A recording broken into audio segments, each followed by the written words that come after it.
as busy as you are, failing to reflect is a really easy way to end up running headlong down the wrong path.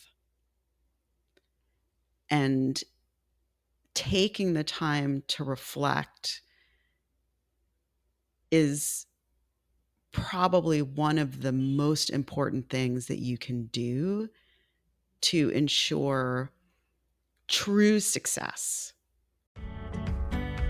Welcome to the Women Choosing Growth podcast, where we bring you practical advice and guidance on how to grow your business and achieve success in your entrepreneurial journey. We feature inspiring stories of success, challenges of growth, and lessons learned from women entrepreneurs, industry experts, and thought leaders who have been through the growing pains inevitable as an entrepreneur. Whether you are just getting started or are looking to scale up your business, our show is designed to provide you with the tools, resources, and community you need to grow your business. Join your host, Tina, a lifelong entrepreneur and business growth advisor, as we explore topics such as marketing, sales, finance, leadership, and personal growth, all tailored specifically to the needs of women entrepreneurs. So if you're ready to grow your business faster and smarter, and learn from the experiences of those who have traveled the growth path before you, then this podcast is for you. Thanks for tuning in, and let's get started. Welcome back to another episode of Women Choosing Growth. I am your host, Tina Sue. Today's guest is Kerry Ann. She is the founder and CEO of Eluminate Labs, a software development company dedicated to building solutions that decolonize tech, creating inclusive solutions for well-being. She spent the last 20 years advocating for inclusivity in academia, technology, and the workplace. Forced to leave academia during a high-risk pregnancy, Kerry Ann forged a career as both a choreographer and a well-being executive. As a vendor and partner at Google, Kerry Ann advocated for a radically inclusive approach to employee engagement and well-being, including working extensively on harnessing technology to promote that well-being. After more than a decade working inside the tech industry to promote this human-centered approach, Kerry became an entrepreneur and created Eluminate Labs. Eluminate Labs' mission is to combine data with tech to increase productivity both in your personal life and in your career. The outcome is like a Fitbit on steroids. And in our episode today, she shares examples of how understanding your own productivity, style, can help you actually be more productive and allows you to give yourself some grace. And when you think you weren't being productive, you actually have the data to show what you were productive in. Having this data and understanding that everyone is different, has different needs, different productivity styles, different productivity outputs, allows you to be the best person that you can be without any guilt. So let's bring her onto the show. Welcome back. Our guest today, Kerry Ann King, said something very profound and is the premise behind her company, Eluminate Labs. What she said was, and I quote, "Identifying patterns in my life and world has helped me create a life that I love and find deeply fulfilling. My goal is to help others gain these insights faster and more effectively." Kerry Ann, I love a leader who is passionate about helping others, which is the whole premise of this and the mission of our podcast. So great big welcome to the show. Oh, thank you so much. I'm so excited for this conversation. Me too. Kerry, you have had a major career change around the time where some people call midlife. I call it like the second half. Can you give us an overview of what your career looked like before Illuminate Labs and why you made the switch? So it's interesting, like my career path was never straight. There was no point at which I went in a straight line. So in a sense, it feels like, I think from the outside it might feel like a big shift, but for me it just feels like more of the same. I really, when I got out of college, my first job was in advertising. I lasted in that job exactly 6 months, for a lot of different reasons. Some of them about me, some of them about the job, some of them about my managers.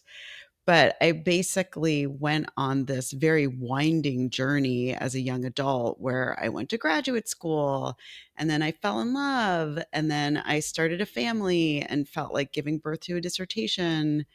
after having given birth to 4 kids was not gonna happen. No. Um, and really where my career kind of began, in terms of like my most recent trajectory, was I got a job teaching a dance class once a week at Google. Literally, like, they weren't ready for me.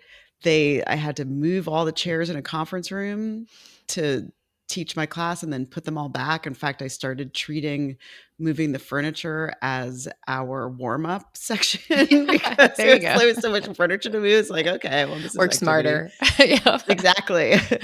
Um, but I joke that I complained my way to the top. So this they built a studio. I said the studio is not really being kept well. They said, well, why don't we'll pay you a little extra if you straighten it up. And then I said, the schedule doesn't make sense. And we'll pay you a little bit extra if you figure out what classes we should have. Oh, you have a background in psychology, Kerry Ann. Like, you're saying we have noticed a dip in attendance. So help us figure out why that's happening.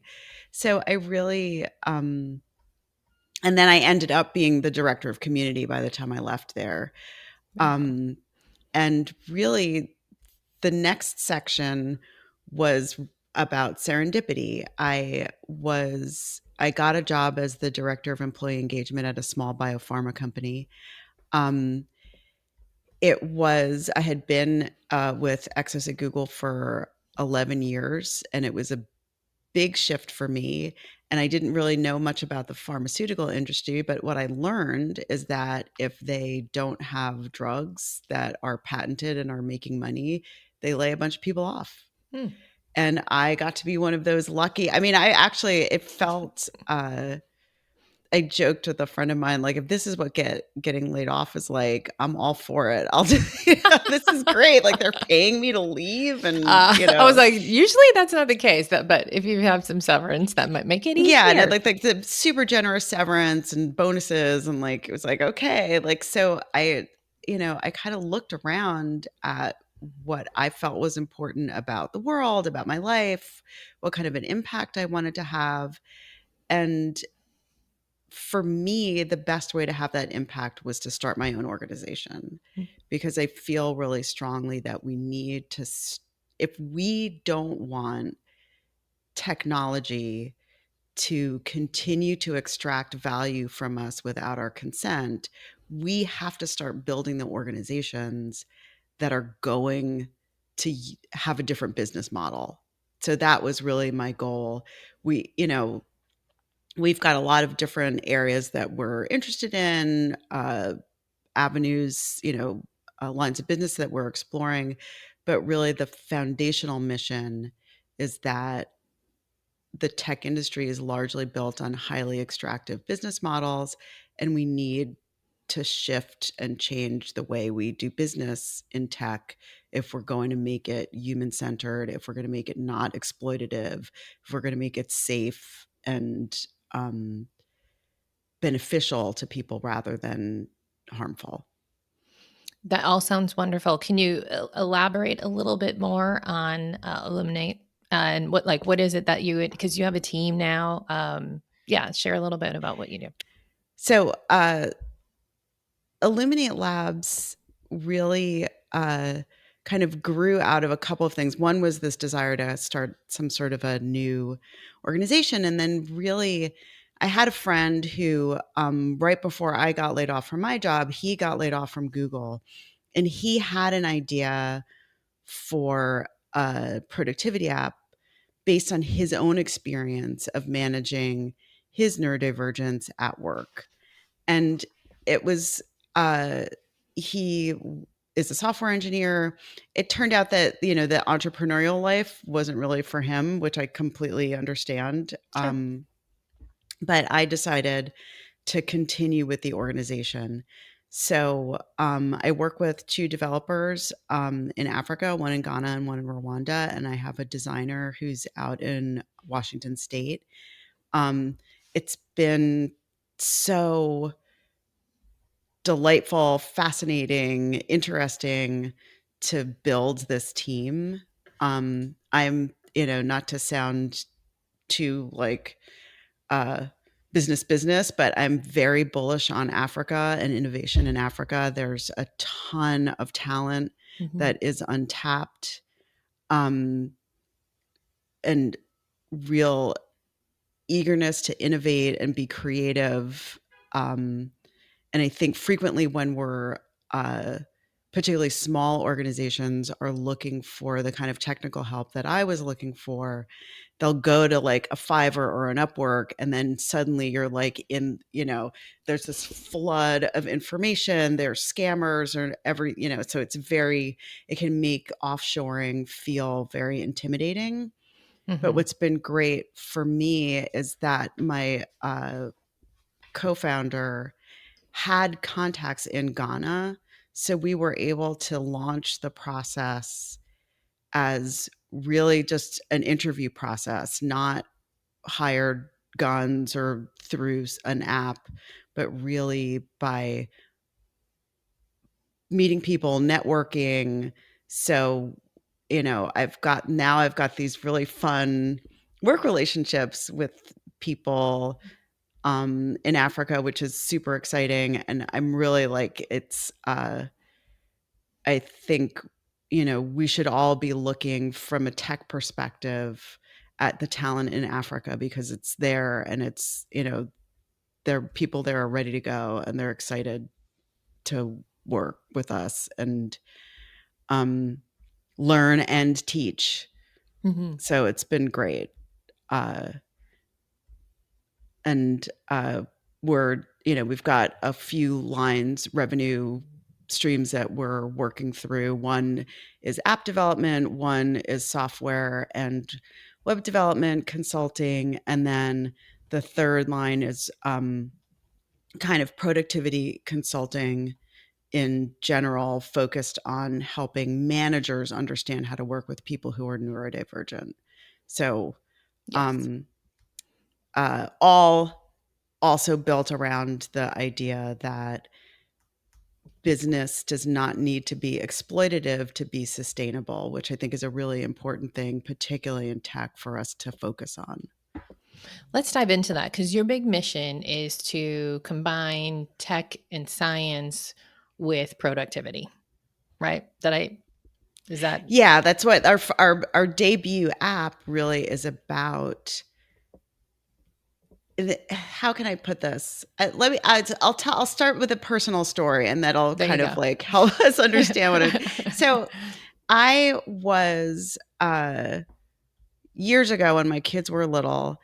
I was working in the Google office. I was literally like 3 blocks away. Um, as I think at that point I was maybe the managing the group fitness program globally for them. So, several hundred group fitness instructors from, you know, Tokyo to Oslo to wherever. Like, so it was a big job, fun job, super fun job. Um, I was a little disappointed that everybody everywhere in the whole entire world just wanted CrossFit classes, but that's a story for That's a another separate podcast. episode. um, but anyway, I would find myself working late on Friday nights. It'd be 6:30 and I'd be sitting at my desk on Friday and everybody would be leaving. And of course, I was like a little bit older than most of the people sitting around me. So it was, they're like off to party and going to the bar. And what are you doing this weekend? And I'm like sitting there. And I felt so bad about myself about it for a while. Like, what's wrong with me? Am I wasting my time during the week? Why am I sitting here on Friday evenings like a jerk while everybody else is going out to dinner? And then I realized at some point that I was doing that because that was the one evening a week when my husband got home early.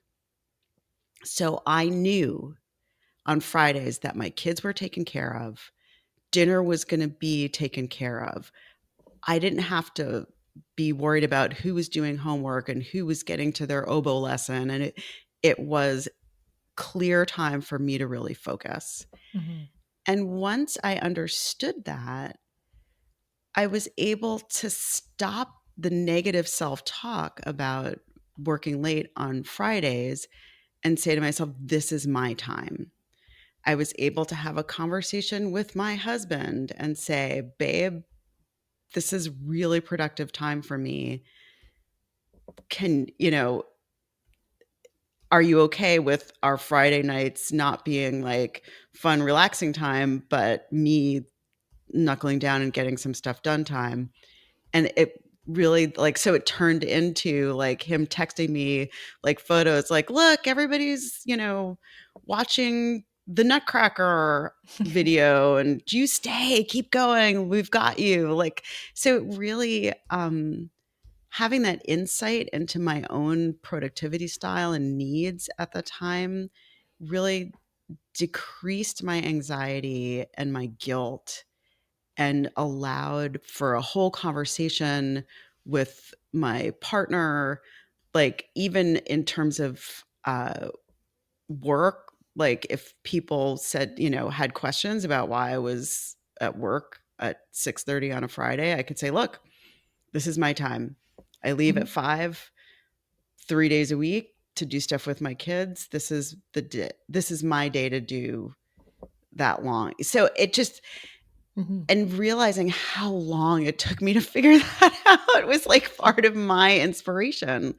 Like there's we do so many things that might make us feel guilty or like we're not doing it the right way when it really is the right way for us. And that's my inspiration behind helping people use data to have those insights Okay. rather than have to, you know, wander aimlessly through their life for a while and then, like I did, like 5 years into a pattern, be like, "Oh, wait, this is there's a reason for It's this and it's a okay. good logical reason and it's okay."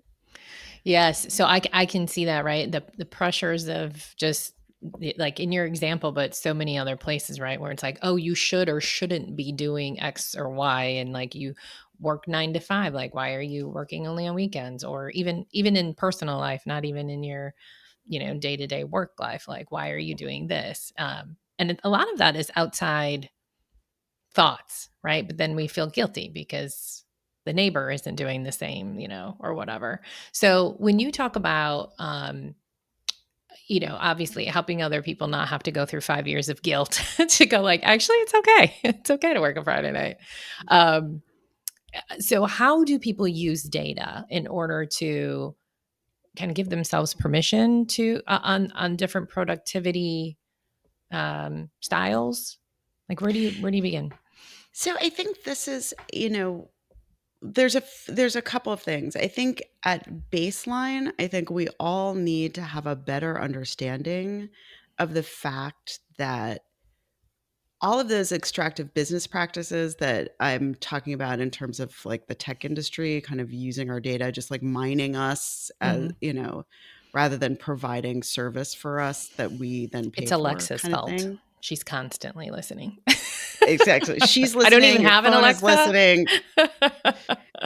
No, I But don't yes. either. Like they kept giving me Google Home stuff when I worked there. And it's like, no, thank you. um, but we frequently apply that to ourselves, right? Like one of my big pet peeves in the wellness movement, for example, is we talk about you should rest so that you can be more productive later on. Like there's got to be a point when we stop applying this idea that we need to adhere to a certain vision of what is efficient, even in the way we treat ourselves. You know what? Sometimes it's okay to rest because it's nice. Yeah. It doesn't If have you're to be tired. because it's going to make you more productive or because you're going to optimize yourself like by this other tiny little bit. Like it's okay to just like have fun or rest or just do stuff Have a lazy because Saturday. yeah, exactly, because it's pleasant. But then having said that, I actually am also a huge believer in making goals, in tracking your productivity, in tracking things that are meaningful to you, because it's what helps us have that sense of satisfaction. Mhm. When you are just kind of going, going, going, going, and never reflecting, it prevents you from feeling the sense of satisfaction and calm and accomplishment that you get from doing the things.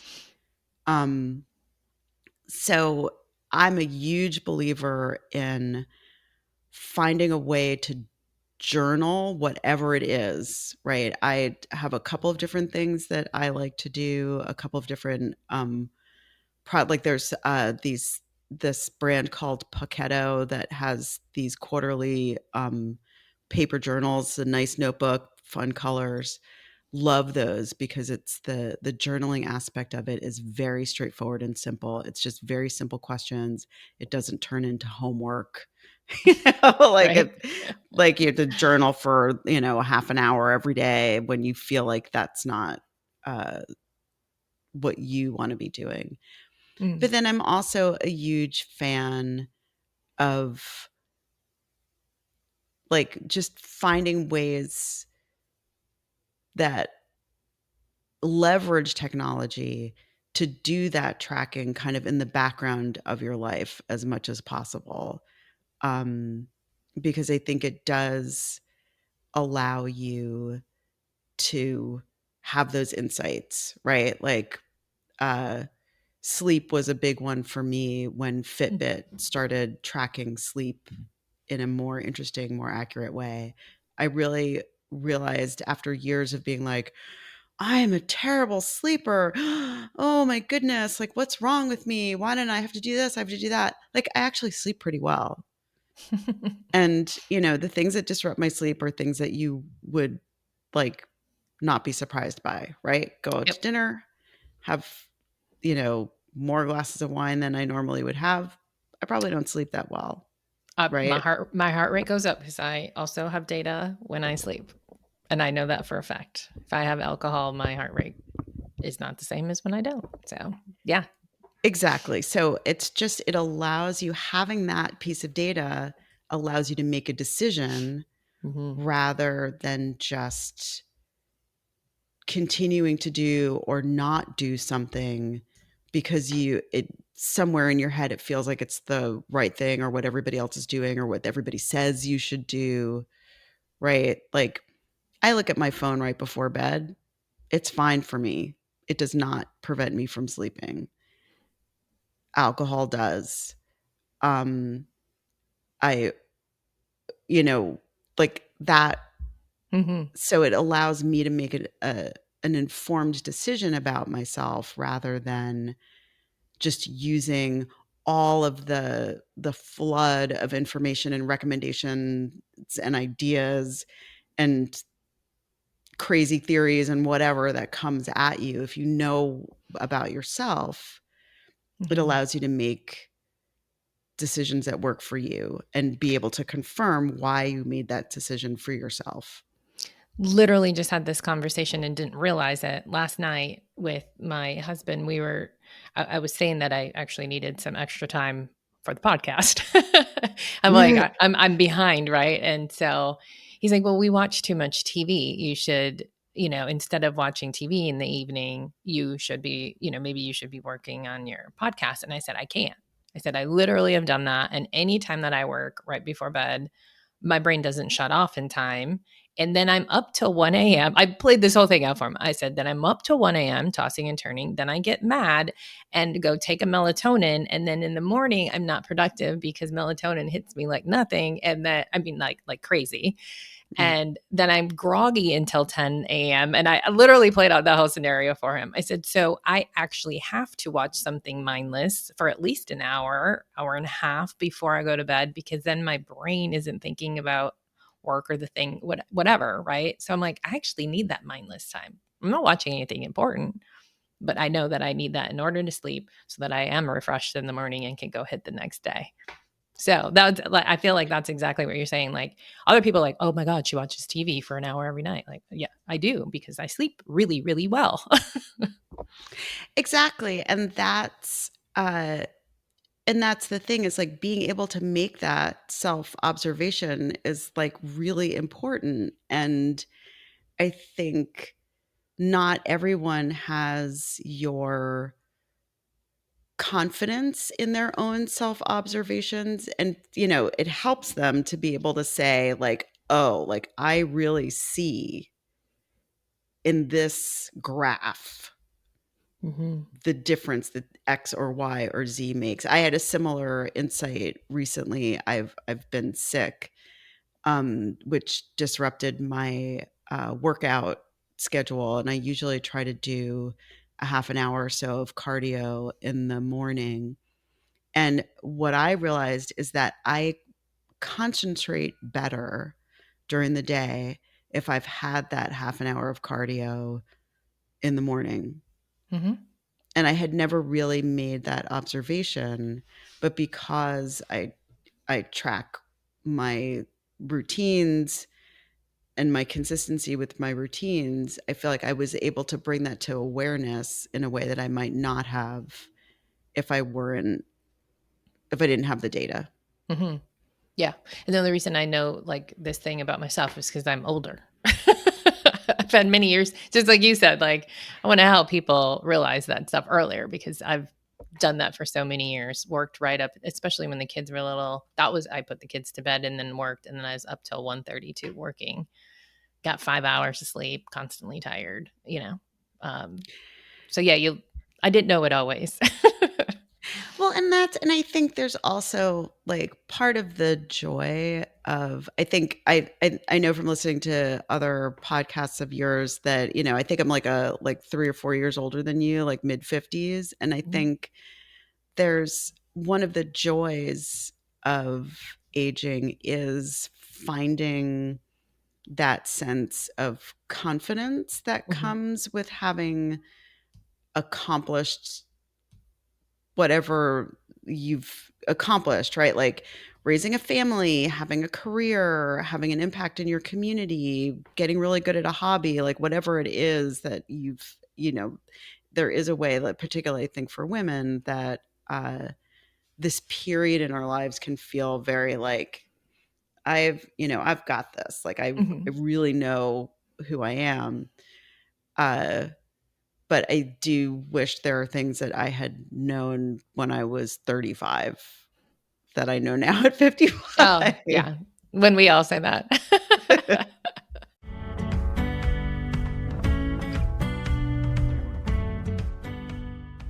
Hey, incredible women entrepreneurs. It's Tina Sue here. I know you're juggling a lot, growing your business, managing family time, and trying to find balance.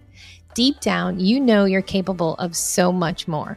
But maybe fear or uncertainty is holding you back from achieving that dream business, that dream life that you deserve.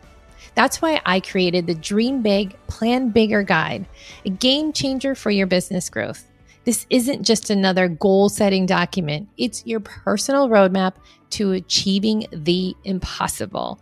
Imagine having a clear vision of your biggest dreams, breaking through the barriers that hold you back, and reigniting that passion that fuels your journey. This guide is your roadmap to doing just that without compromising your family time or your personal priorities. You deserve to see your business thrive and still have time for what you love. Let's take this journey together. Download your free Dream Big, Plan Bigger workbook now at tina-sue.com and start making those dreams a reality. Now, let's get back to the show. So you talk about the data and it's the same thing with my routine. If I don't work out in the morning, it's not happening. I like to walk after work out, lift weights in the morning, and it does affect my sleep. It affects my productivity, affects my mood. But again, that's years of not really thinking through it until being aware now. You have developed an app, is that correct, on how to track some of these things to help those who maybe aren't as experienced in life as us over 50 to track some of those things and become more aware?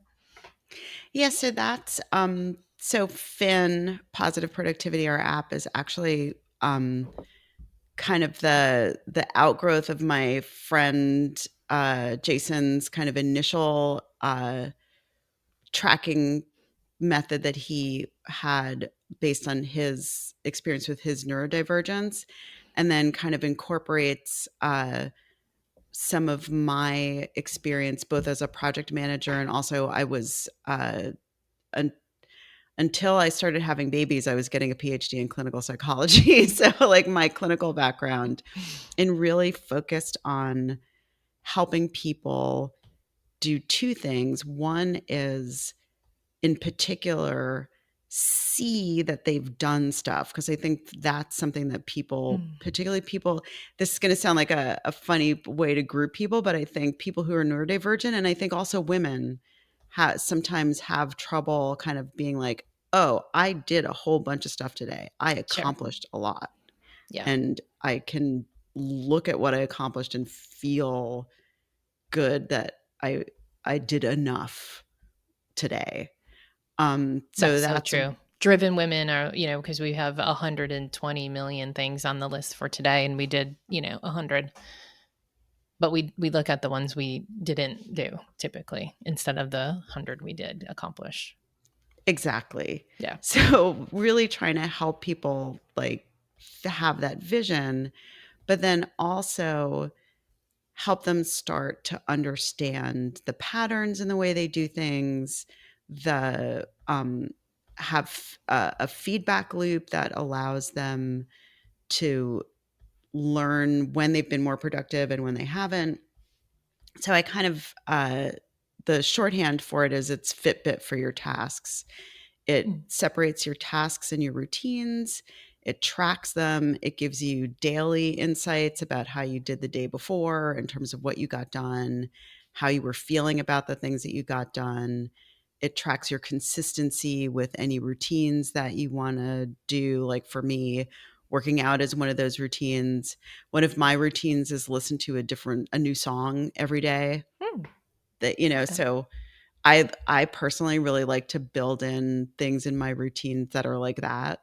Like, Mhm. I want my Spotify Wrapped to be amazing this year. So that's I love it. um and it's been really interesting. There's also now a coaching aspect of it. So people can ask to have a fin coach, and then their coach will have a visibility onto the person's task and routine list, and be able to just reach in, and comment, praise the person for getting something done that they haven't done.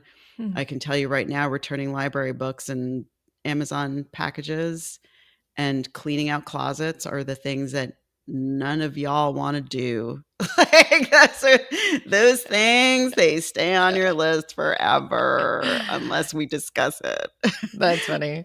I'm good on the Um, closet. We just remodeled our closet, so I had to pull everything out and tossed a lot away. So I'm good for a few years. isn't it funny? Like, but it's really that's one of It needed to happen. I was so excited for it. I'm like, I can't wait to do our closet so that I can get rid of all of the stuff. I knew there was bags of things to donate in there.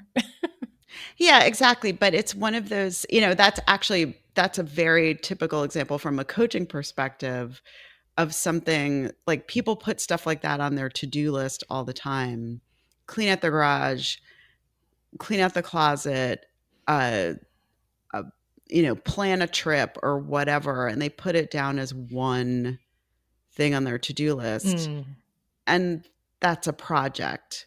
that's, And yeah. frequently that's why something like sits on your list forever, because what you've put on there is something that's like a 15-step project that's really going to take 2 weeks, and every time you look at it, whether it's conscious or unconscious, your brain goes, "Ah!" It's Don't like, have time for that. Move on, right? yeah, exactly. So, but that's been really interesting, and we are finding people's productivity increases pretty significantly.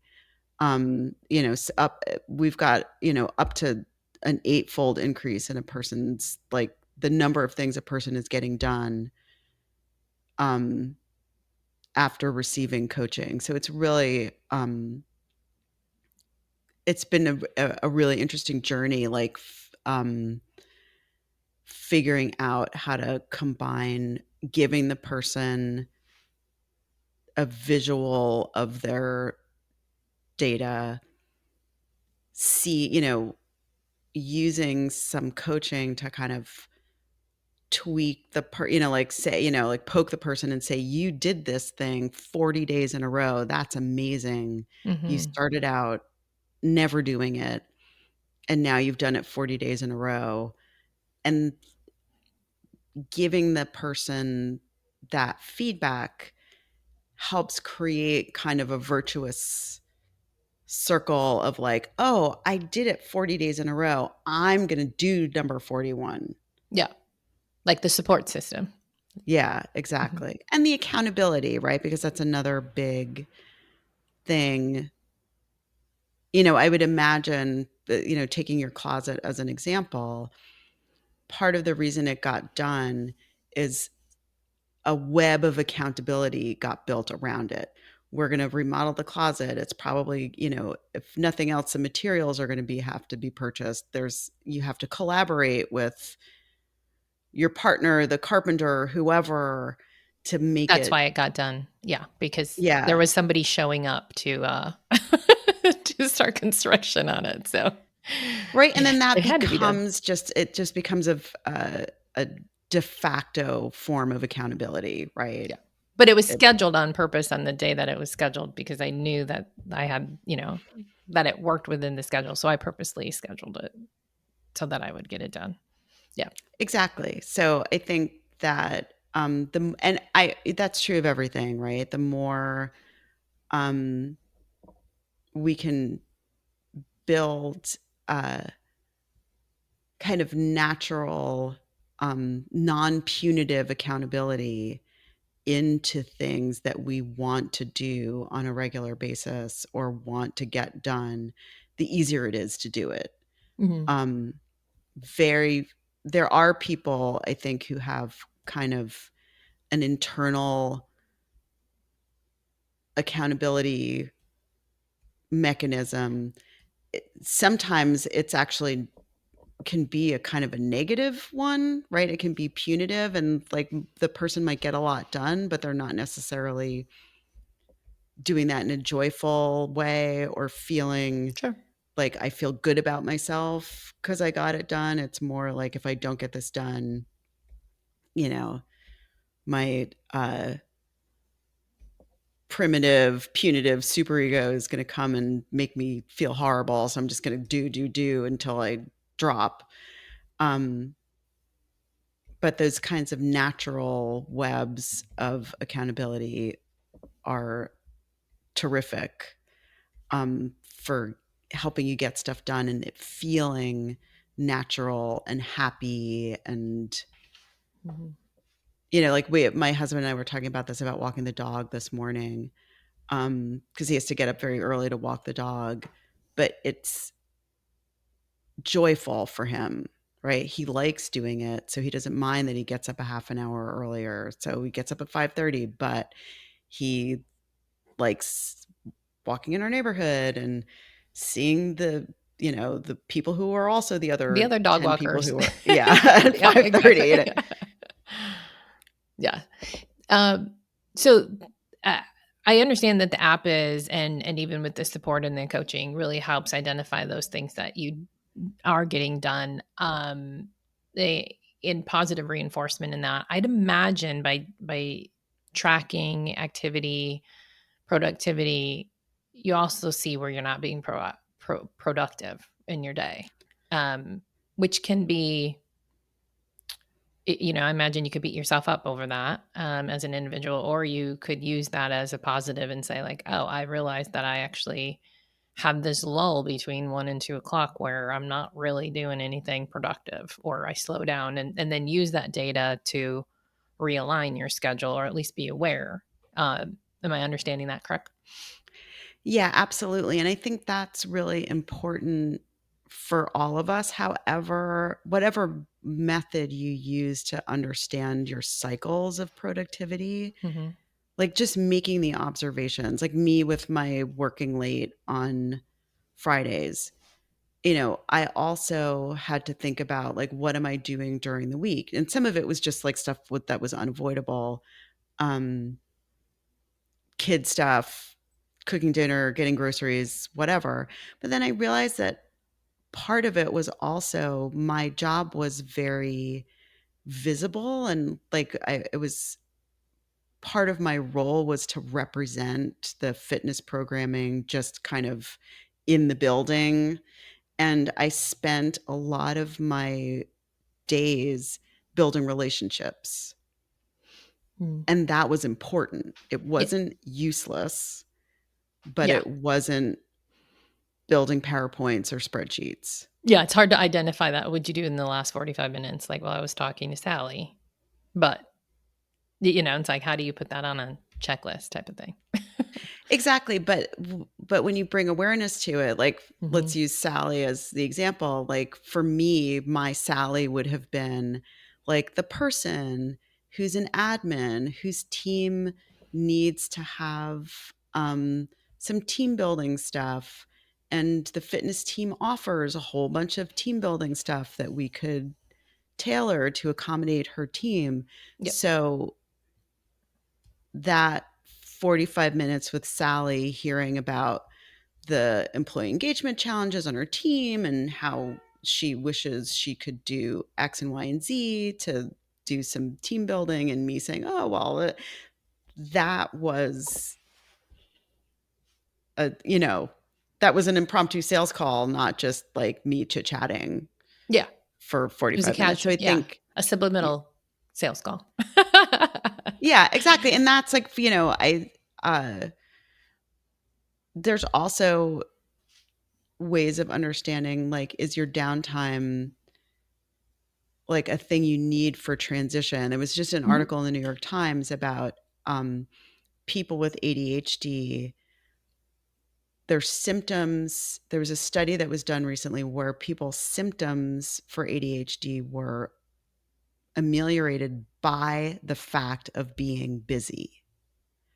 So they looked at people's ADHD symptoms over time, and the periods of time in the person's life when they were busier, Mm-hmm. their ADHD symptoms were actually less severe. Now, there's a whole bunch of caveats to whether or not this study was perfect. No study is perfect, Right. obviously, Yeah. But it's but interesting. I think it's and this is something, I am not diagnosed with ADHD, but I do think the busier I am, the more in a good way, not like, busy for busyness sake, but really accomplishing things, Mm-hmm. that it gives things like a sense of solidity. I see it in my children, who are adults now. The worst thing for them is when they're not busy. Yep. I'm the same. So I think, but one of the things that was also discussed in the study or in the article was the need for transition time. And you could be a person, right, who needs to play Candy Crush for 15 minutes between something that took a lot of your mental energy Mm-hmm. and another thing that's going to take a lot of your mental energy. That happens, right? And Yep. And that's okay. that's okay. And the question is, does that 15 minutes playing Candy Crush turn into like another 10 minutes on Amazon, and then another 15 minutes after that seeing if you can find the thing that you wanted from Amazon on a different website? Yeah. Like are you able to put some parentheses around it and say, this is my transition exercise. I'm going to go have a cup of coffee, or stare out the window, or do jumping jacks for 5 minutes, like whatever it is. Mm-hmm. That Whatever you doesn't mean need. it's not productive. Yeah. Yeah.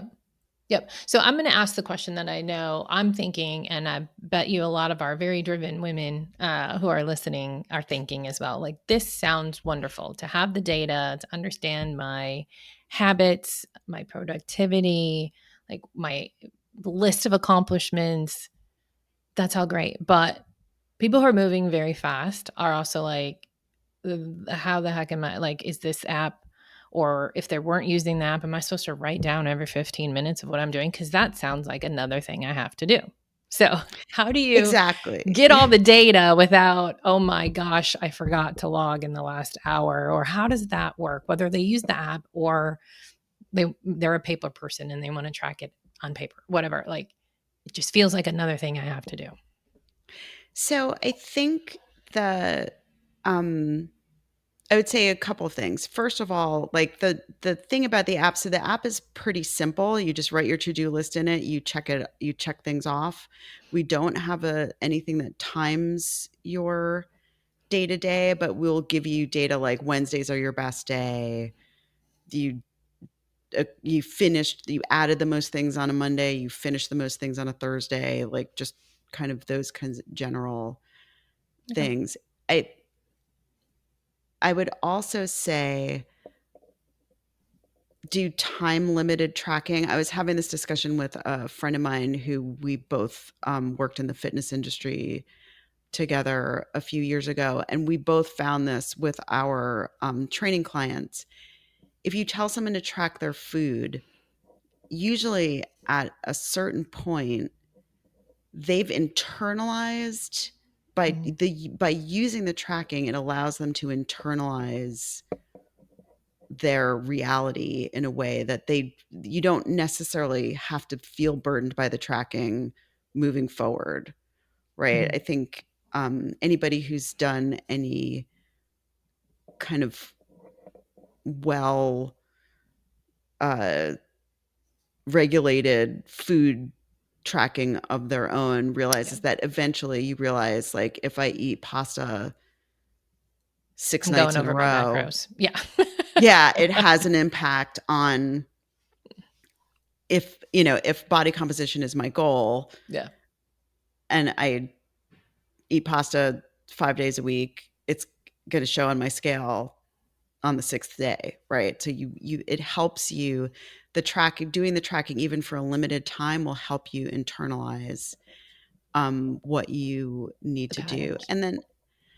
And the other thing I would say is more of a philosophical thing, which is as busy as you are, failing to reflect is a really easy way to end up running headlong down the wrong path. And taking the time to reflect is probably one of the most important things that you can do to ensure true success, right? Run, run, run, run, run. The money might be coming in. You might be getting praise from all sides, like whatever it is, there might be some surface things that are happening. Mm-hmm. But when you start thinking about like what you want to feel when you close your laptop the day you retire, having those periods of reflection is what's going to make that moment feel solid and satisfying and rewarding as opposed to just continuing to run. Mm-hmm. I think we let that sit in for a minute. I think that's so profound. And I'm a true advocate of tracking and understanding productivity. Some of the other episodes, definitely my clients have heard me say that there's studies out there that show that different people have different product times. Some people are first thing in the morning.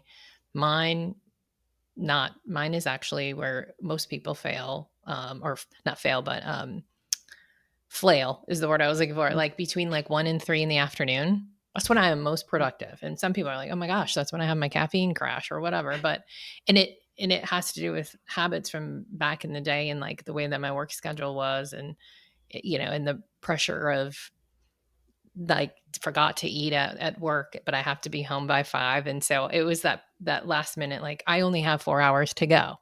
Like to get all this stuff done. So it's like I analyze like, why am I so productive in the afternoon? Why can't I be that productive in the morning? And all of those reflections. So all of us entrepreneurs have a time of the day and days of the week that we are more productive.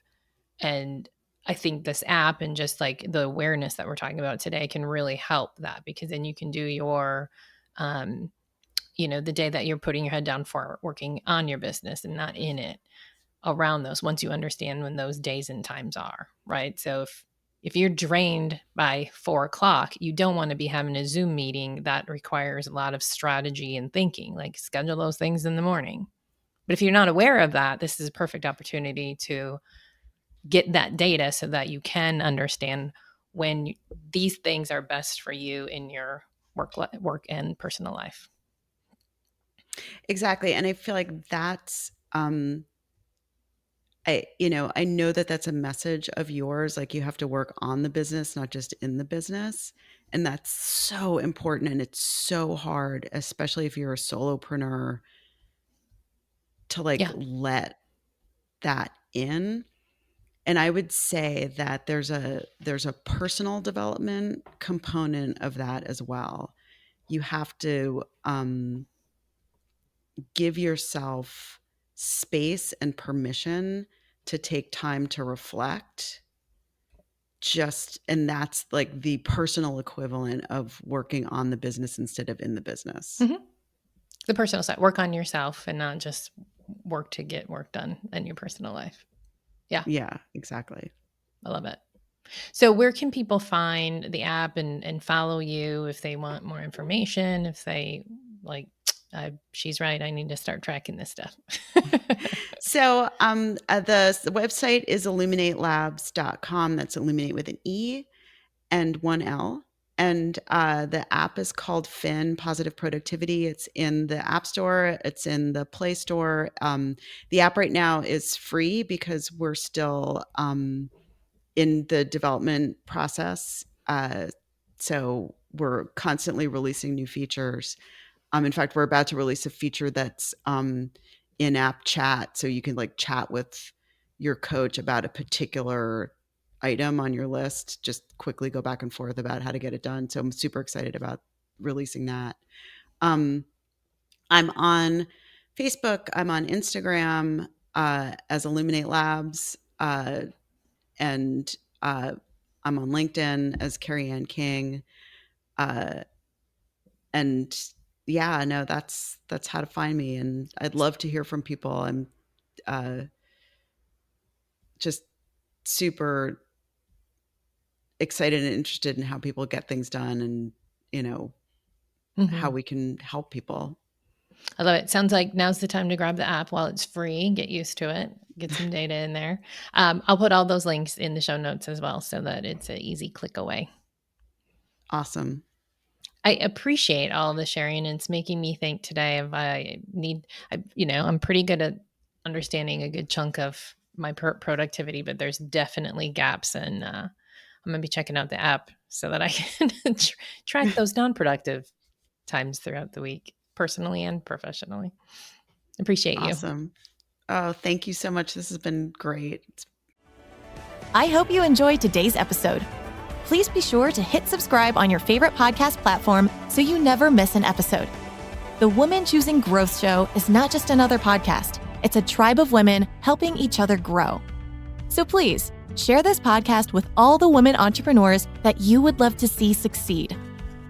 If you'd like to know more about customized business advising through Cultivate Advisors, download business tools, or sign up for upcoming events, visit www.womenchoosinggrowth.com. Once again, that's www.womenchoosinggrowth.com. Remember, we are in this together. See you on the next one.